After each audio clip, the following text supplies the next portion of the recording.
नमस्कार। काफ़ी लोग मुझसे ये जानकारी चाहते हैं कि उनको ऐसा महसूस होता है कि उनके बच्चे की यानी बेटे की जो जेनिटेलिया है या मेल ऑर्गन का साइज़ है वो सही ग्रो नहीं हो रहा है। तो आज हम इस बारे में बात करेंगे कि ये कितनी चिंता की विषय है और कब आपको इसके लिए चिंता करने की ज़रूरत है और कब उसका ट्रीटमेंट सर्च करने की ज़रूरत है, क्योंकि गलत ट्रीटमेंट से बच्चे की पूरे जीवन पे प्रभाव पड़ सकता है, बॉडी की ग्रोथ पे असर आ सकता है और सेक्सुअल ग्रोथ पे भी असर आ सकता है। देखिए, अगर बच्चे का पेनिस का बचपन पैदाइश के समय साइज 1.5 टू 1.9 सेंटीमीटर से अधिक है तो वो नॉर्मल माना जाता है।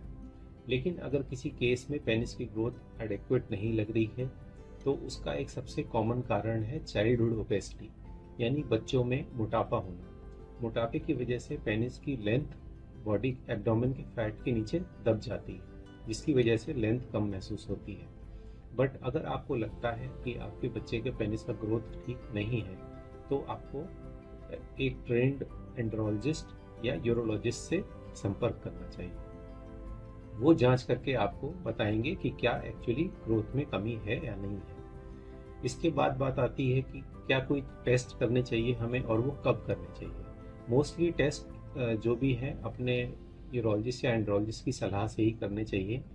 बहुत सारे पेशेंट्स में मैंने देखा है कि वो अनट्रेंड लोगों से सलाह लेके हार्मोन टेस्ट करा के और बच्चे को हार्मोनल स्टिमुलेशन के इंजेक्शन और थेरेपी देना स्टार्ट कर देते हैं।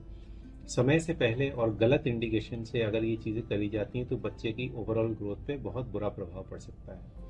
नॉर्मली पेनिस की ग्रोथ प्यूबर्टी यानी जब बच्चा 10-12 साल का हो जाता है उसके बाद सेकेंड टाइम जब हार्मोन बूस्ट होता है टेस्टोस्टेरोन तो उसकी वजह से बढ़ती है।